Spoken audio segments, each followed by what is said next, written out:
Bom, os Incas, eles se localizam, então, aqui na América do Sul, se localizavam, né?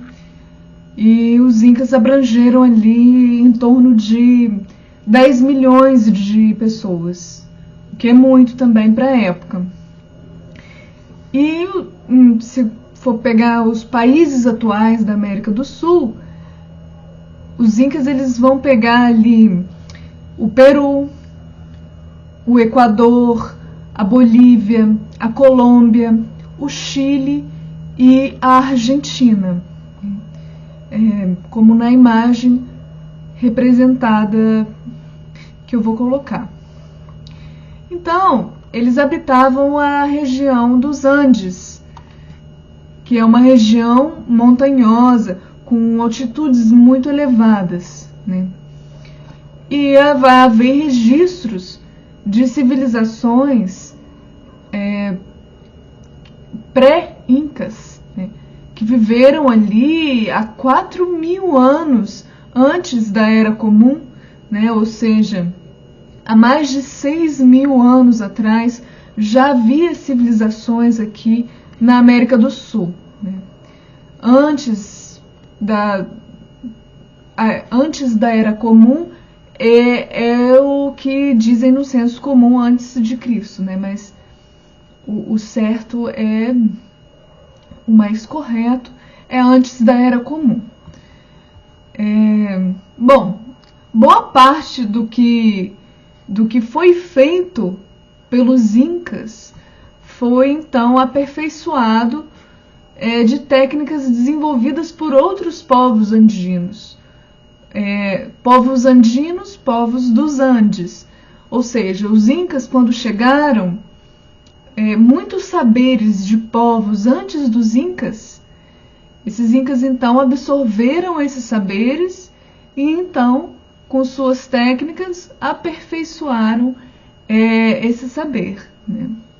Então, houve uma certa aculturação de outros povos menos conhecidos. Um dos exemplos pré-incas é a Porta do Sol, né, o templo de Calassaia, Calassaia, que são dos povos Tiahuanaco.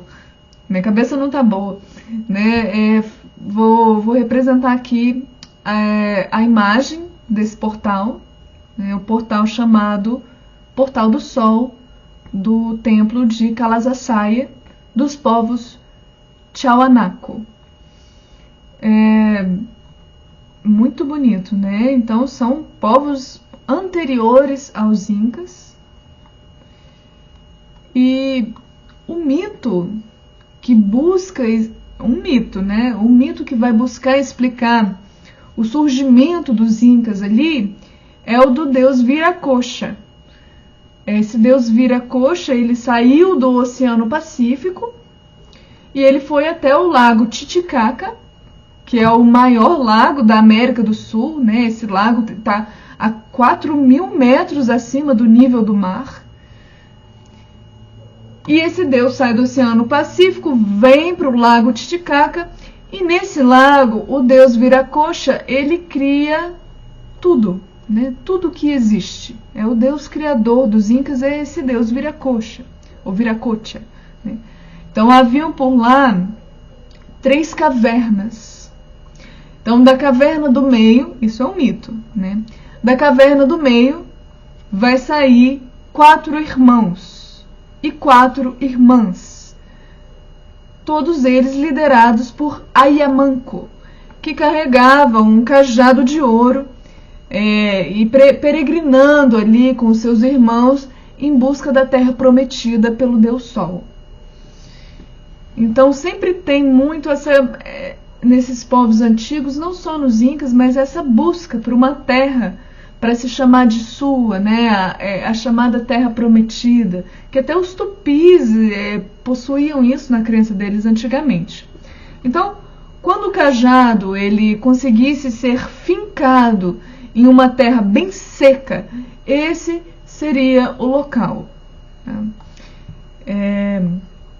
Então, o lugar escolhido pelos incas vai se dar ali no chamado Vale de Cusco, que é a capital dos incas, é o Vale de Cusco, que vai estar representado nas imagens que eu vou colocar aqui, né? Nessa imagem aqui pode-se notar várias camadas na terra que parecem escadas, e elas foram construídas para facilitar a agricultura, para facilitar as construções. E essa região, ela tem evidências, não, essa região ali mais no Peru, né? Ela tem evidências de humanos em registros arqueológicos de 4.500 anos antes da Era Comum, com comunidades de caçadores, de coletores, povos às vezes nômades, né? Então, voltando ao mito dos 8 irmãos, o Ayamanco, ele se casa com sua irmã Mamaoclo, foi conferir, Mamaoclo, e Ayamanco, depois de casar com sua irmã, ele vai derrotar os povos que viviam naquela região e adotar o nome de Manco Cápac, que é o primeiro Sapa Inca. Então, o que acontece?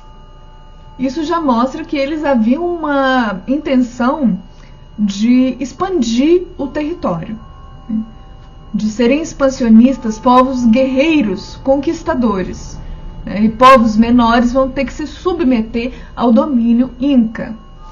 Outra questão, se o primeiro Sapa Inca, o que é um Sapa Inca? É o título de maior poder dos incas. Então, um imperador, ele vai ser chamado de Sapa Inca. E se o primeiro Sapa Inca é o Manco Cápac, que foi o Ayamanco, um dos filhos desse deus Sol, é uma característica que tem tanto em incas, quanto em maias, quanto em astecas, e não só em povos pré-colombianos, mas povos mesopotâmicos, egípcios, etc., que é a divinização da figura do imperador. Ele é visto como uma divindade na terra, e por isso ele não deve ser desrespeitado, né? Tem um certo autoritarismo nessa característica. Então, esse mito do primeiro Sapa Inca é uma das versões dos mitos. Há várias versões, existiram vários Sapa Incas na história, ou seja, vários imperadores. Inca era a elite. Então, quando se diz povos incas, o povo não era todo o povo que era considerado inca. Era só a elite. Os povos mais pobres, eles não eram chamados de incas. Hoje, na modernidade, no senso comum, generalizou-se inca para todos, né? Mas não, inca era só a elite, e Sapa Inca, o governante maior. Foi apenas com a chegada dos espanhóis que o nome inca ele se generalizou para todo o povo, porque antes dos espanhóis isso não ocorria, né? E aí, Tahuantinsuyo era como eles se denominavam.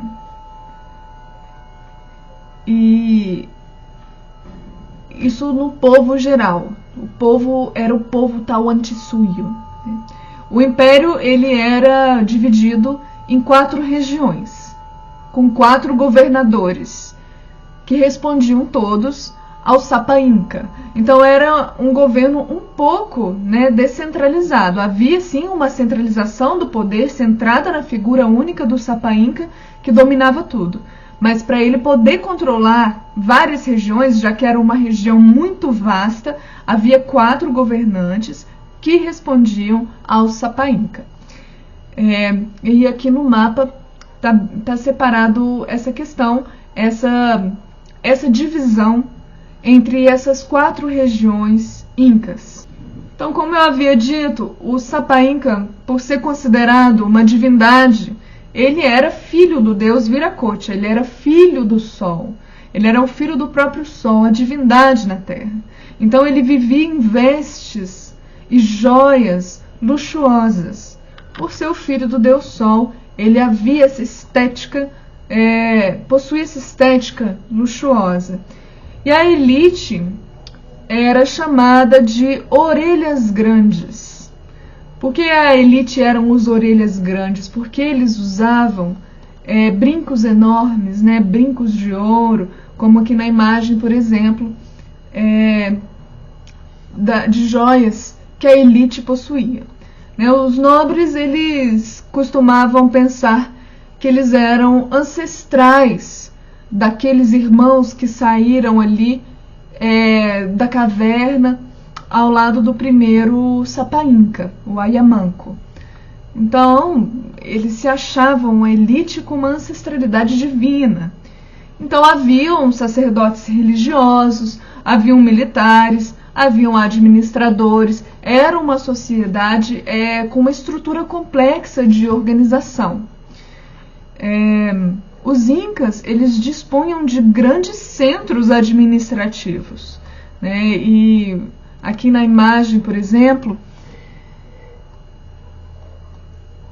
uma imagem de um centro inca, né? Não necessariamente é um centro administrativo, mas uma das construções de estruturas onde os incas utilizavam, né? Bom, eles eram politeístas, tanto na questão dos maias quanto nos astecas, os olmecas. Eu vou falar também do politeísmo. Por que do politeísmo? Porque dos deuses estarem relacionados às forças da natureza. Mas não vou comentar aqui de novo, mas esse politeísmo, o destaque então vai para o Viracocha. Mas há muitos outros deuses ao qual os incas cultuavam. Por exemplo, Pachamama. Pachamama é uma deusa da terra, uma deusa do cultivo. Também havia o deus Sol, que é o deus Inti, né? Que é um deus muito importante também, o deus Sol, o deus Inti. O Viracocha, ele pode estar relacionado também à energia do Sol, por ser energia criadora, mas principalmente o deus Inti. Aqui uma representação desse deus do politeísmo inca, né? Haviam sacrifícios de animais para os deuses, haviam sacrifícios humanos para os deuses. O porquê desses sacrifícios animais, porquê desses sacrifícios humanos, ele se relaciona muito com o porquê dos incas, o porquê dos astecas também sacrificarem.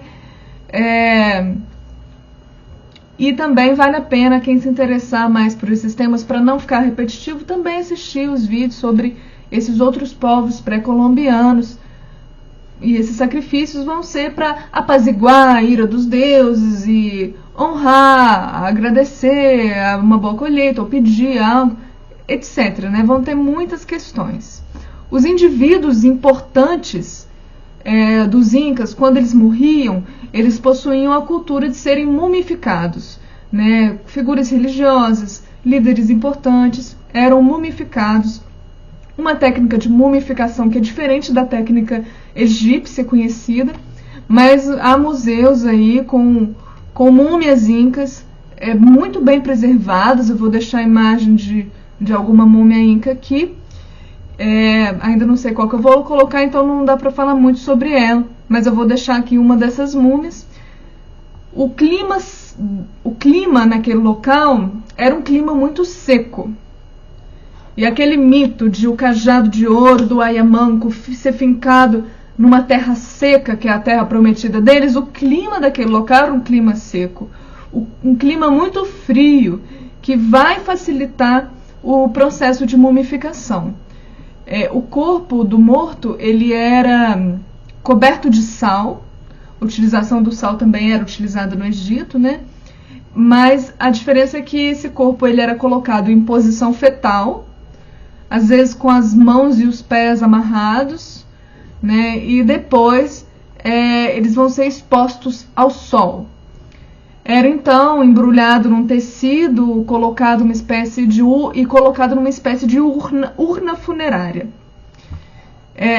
Esse era parte do processo de mumificação dos incas. Em certas cerimônias religiosas, as múmias elas eram retiradas e eram oferecidas comidas e bebidas e oferendas a essas múmias, e que essas múmias, quando as pessoas visitavam essas múmias, elas eram espécies de conselheiras, consultoras, que guiavam os assuntos religiosos, guiavam os assuntos políticos, e havia toda uma ritualística para se conectar com a energia, com o espírito dessas múmias. Então era algo realmente só para pessoas importantes, digamos assim, de serem mumificadas. E aí, na agricultura, porque era uma economia agrária, né? A agricultura ela vai ter destaque muito para batata. Eles plantavam muita batata, plantavam muita quinoa, milho, que era um dos mais importantes para os incas, era a questão do milho, tanto que muitas construções incas, eles vão ver algumas paredes e muros incas, e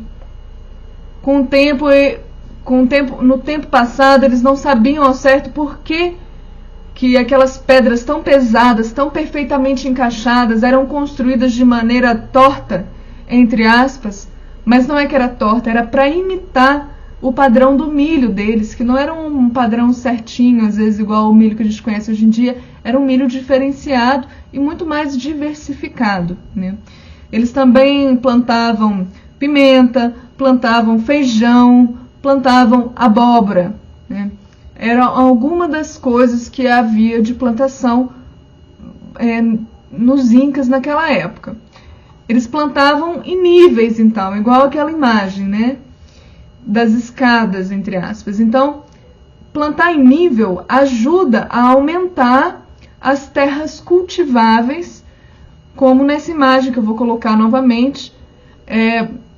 A terra fica mais cultivável e facilita o plantio, o cultivo, né? Porque naquela época a chuva não era abundante. Como disse, era uma terra seca. Então se desenvolveu um sistema de irrigação e armazenamento de água. E até essas escadarias, entre aspas, esse sistema de plantio em camadas, ele ajudava na absorção da água, porque se plantasse num declive assim, a água escorria e dificultava a absorção da água, que já era escassa. Então, mas não só isso eles fizeram um sistema de duques para armazenar água e guiar o curso das águas, como nessa imagem, por exemplo, uma dessas construções para armazenar água e transportar a água, né? Havia um sistema de comunidades chamados grupos de ailos, os ailos com Y e 2 L's.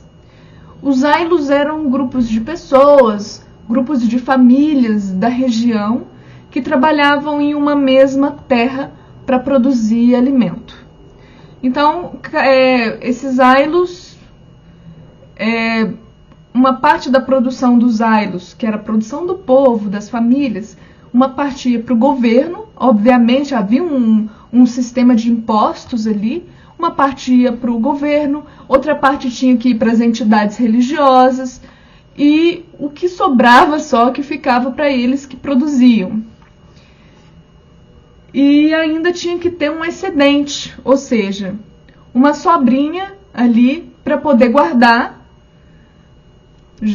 para momentos de necessidade, para momentos de dificuldade no plantio, para momentos de seca. Então, uma parte para o governo, outra parte para os sacerdotes, outra parte para guardar nos depósitos, e o que sobrava ficava para o povo, que era pouco, né? Não era aquela fartura assim também.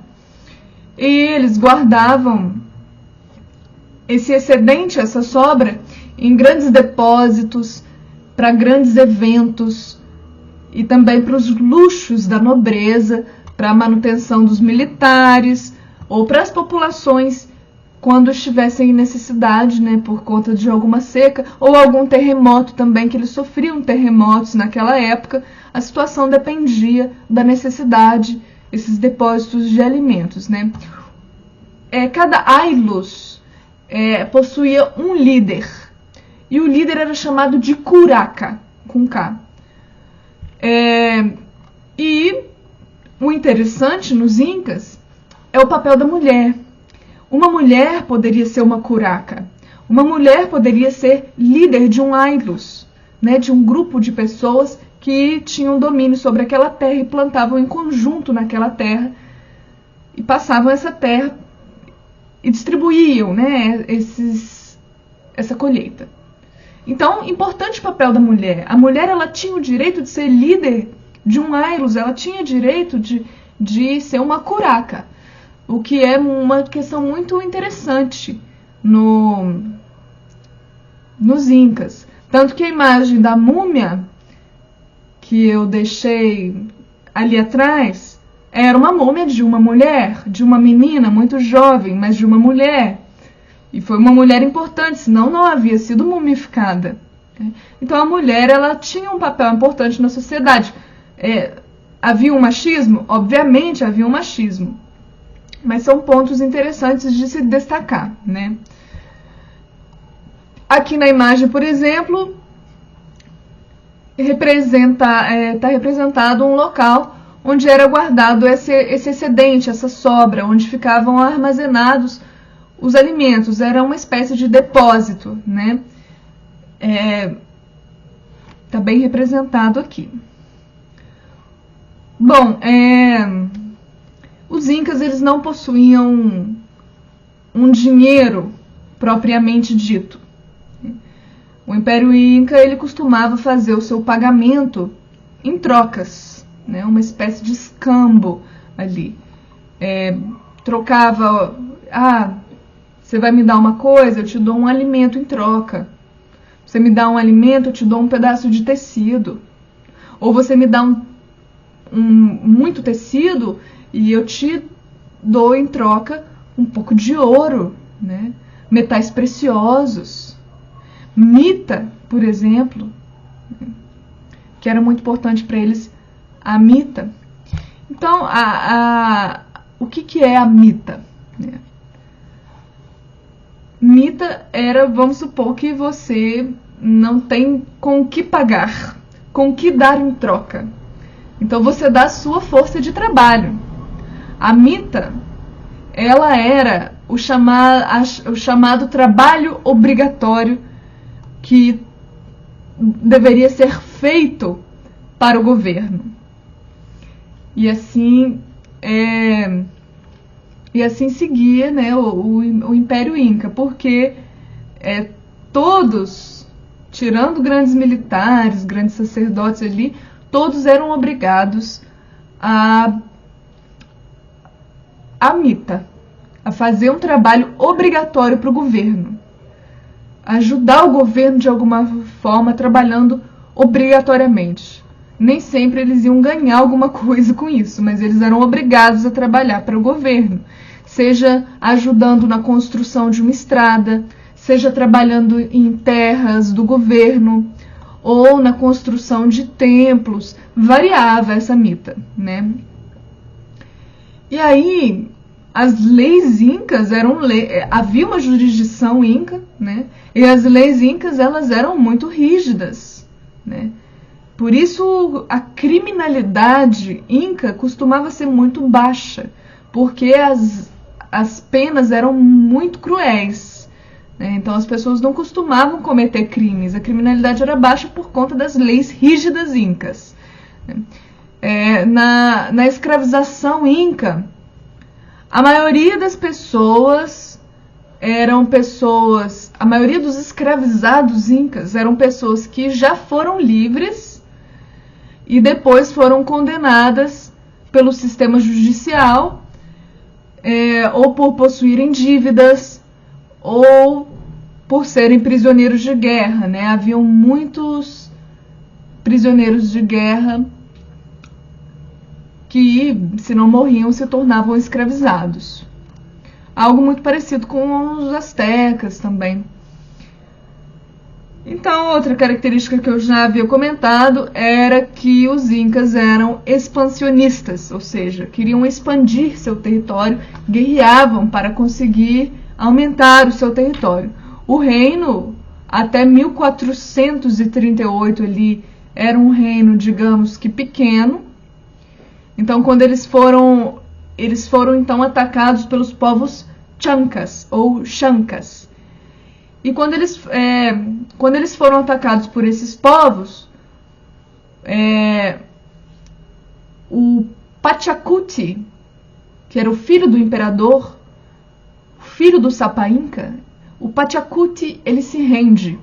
Ele, morrendo de medo ali desses chancas, ele se rende e ele faz alianças. Enquanto isso, ele começa a fazer alianças com os povos vizinhos. Ou seja, haviam outros povos além dos incas naquele local, e ele começa a fazer alianças com esses povos, com os seus vizinhos, para derrotar os seus inimigos. E aí ele fortalece o reino de Cusco e começa um rápido processo de expansão ali. Então, se não fossem se aliar a outros povos, os astecas não conseguiriam ser o que eles eram. Se não fosse os incas se aliar com outros povos além deles mesmos, eles também não conseguiriam ser quem eles eram, né? Então, e mesmo assim, mesmo sabendo que eles não venceram, entre aspas, sozinhos, eles, depois que tomam e engrandecem o seu poder, eles vão dominar os povos, eles vão... ou você negocia comigo e se submete a mim, ou a gente vai guerrear e fazer você se submeter na marra, né? Povos expansionistas. Então, com a expansão inca, vai haver um processo chamado de processo de aculturação, ou seja, os incas eles vão começar a absorver outras culturas e aderir à própria cultura deles e aumentar o seu desenvolvimento, né? O seu crescimento como civilização. Os incas eles vão construir milhares de quilômetros de estradas, num lugar onde o ar era rarefeito, ou seja, o ar era difícil de respirar, sem utilização de ferro, sem ter descoberto a roda, sem a utilização de tração animal. E mesmo com todas essas dificuldades, eles construíram milhares de quilômetros de estradas. Não é pouca coisa não, né? Um caminho famoso que os incas construíram é a estrada de Peabiru, que conectava Cusco ao oceano, né? Então, que é o Oceano Atlântico, que nem é o Oceano Pacífico, é o Oceano Atlântico, que fica ali entre a nossa América do Sul e a África. Ou seja, uma grande estrada, essa estrada de Peabiru. Foi utilizado essa estrada de Peabiru dos incas pelos indígenas brasileiros, que também utilizavam essa estrada.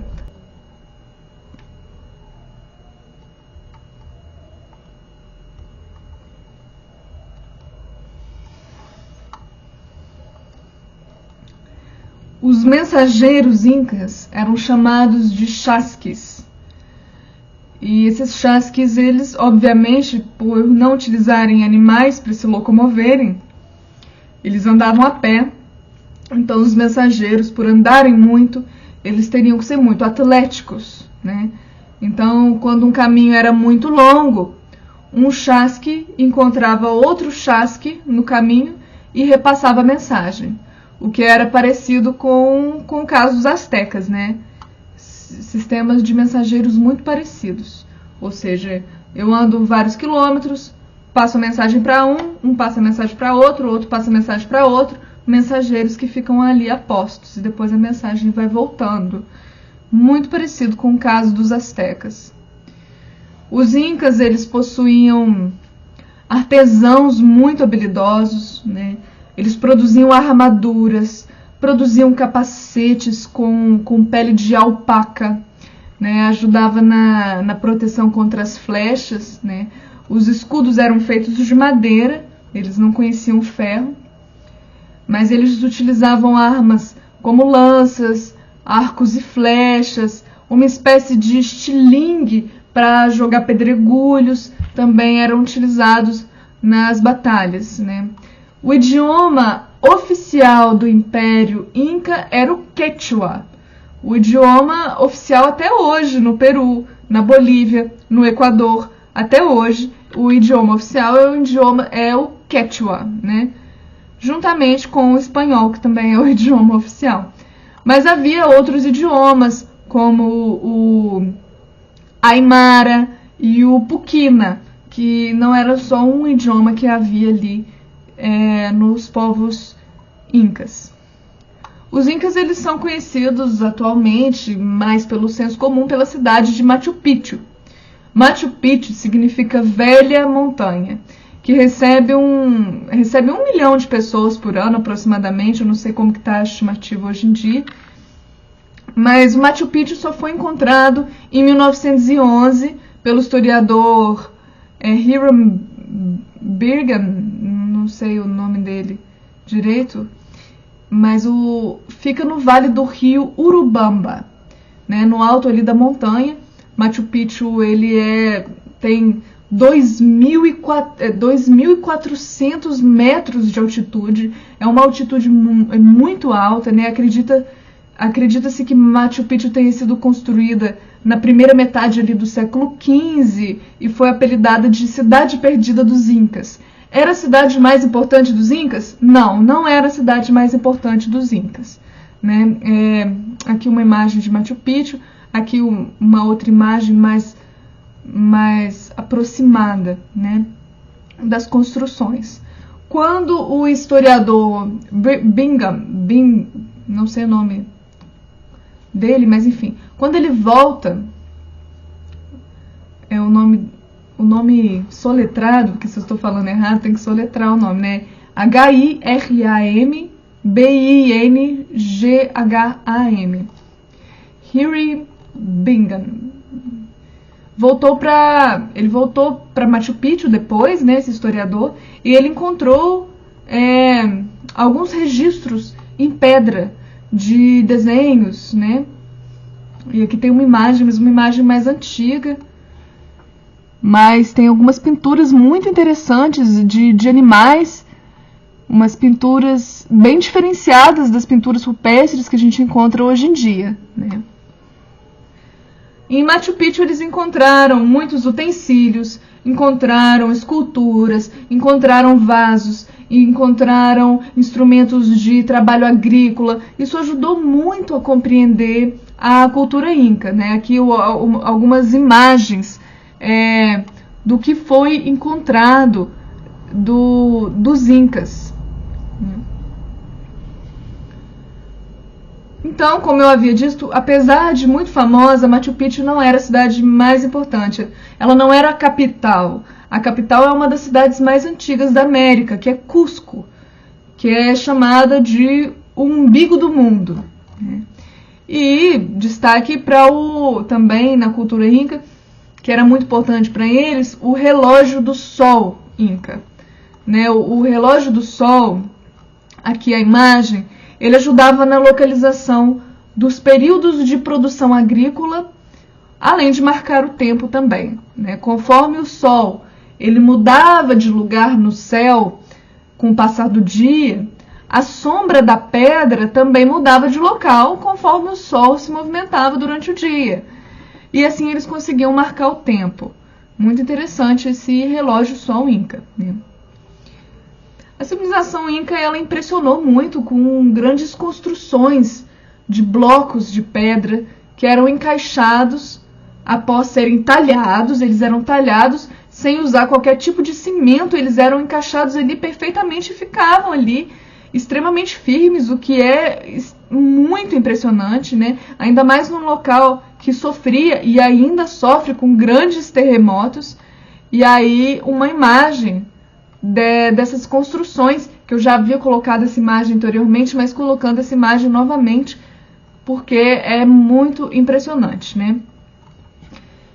E outro fator interessante, importante dos Incas, é que eles possuíam um sistema de escrita, né? Não era um sistema alfabético, o que tinham eram chamados quipus, K-H-I-P-U-S. O que eram quipus? O que era a escrita Inca? Eram cordas feitas com lã de lhama. Essa lã de lhama, essas cordas, possuíam muitos nós. Eles faziam nós nessas cordas que usavam para numerar, né? Mas não necessariamente eles comunicavam apenas com números, né? Esse era o seu sistema de comunicação.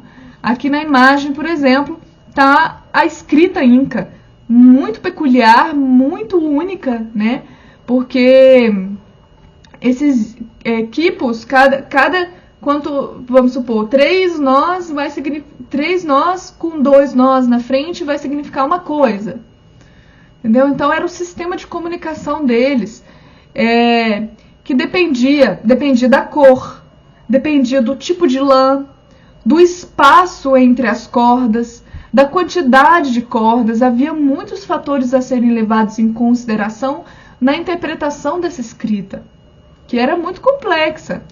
Então, era com esses quipos que eles faziam o censo da população, que eles faziam a contagem da população. Com isso, eles sabiam quanto de imposto eles tinham que coletar, quanto de alimento eles tinham que produzir. Então, era muito importante esse sistema de escrita. Bom, em 1526, os espanhóis eles vão chegar na região, só no século XVI, então. E quando os espanhóis chegaram em 1526, eles ficaram muito impressionados com a riqueza dos Incas e eles dominaram tudo brutalmente, né?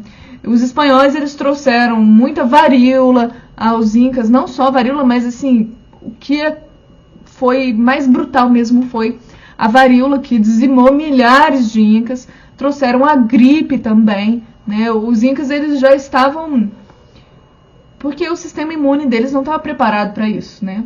E os Incas eles já estavam fragilizados, porque quando os espanhóis chegaram, os Incas eles já estavam passando por um processo muito difícil já interno, né? Eles estavam passando por uma guerra civil, que estava acontecendo uma guerra entre 2 irmãos que estavam disputando poder, que era o Atahualpa e o Huáscar. E isso vai enfraquecer muito o exército Inca, e os espanhóis vão aproveitar dessa briga interna entre irmãos dos Incas para dominar, para ver quem dominava o poder. E os espanhóis aproveitam dessa fragilidade para dominar os Incas mais facilmente, mais brutalmente, né? Vai haver sim um foco de resistência Inca que não vai aceitar a dominação espanhola, que vai estar presente ali nas montanhas.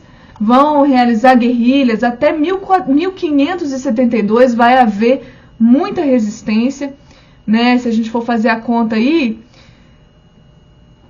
vai ser quase 50 anos, 46 anos de resistência a partir do momento que os espanhóis chegaram, se minha conta não falhou, mas até 1572, que aí eles vão fazer uma resistência contra essa dominação espanhola. Na época era o imperador Tupac Amaru, tem o rapper Tupac, provavelmente o nome do rapper é por conta desse imperador Inca, né? Então o último imperador Inca, o Tupac Amaru, foi capturado, ele é executado, e aí o seu nome se torna um símbolo de resistência indígena, né, no Peru. E aí é o fim, né? Infelizmente. Aqui uma última imagem não uma última imagem, eu vou passar mais imagens das estruturas incas, que são estruturas belíssimas, né? Aqui uma arte inca, né? Muito, muito bonita mesmo, muito bem trabalhada. E é isso. Tem muito mais coisas a se falar sobre os incas, questões culturais, questões religiosas. Vão haver muitas peculiaridades. O que eu falei aqui, falei mais por cima, né? Algo poucas coisas, né? Há muito mais coisas a serem ditas, mas é um pouquinho só do que eram os Incas, do que representou os Incas para as sociedades ali, as civilizações pré-colombianas. É isso.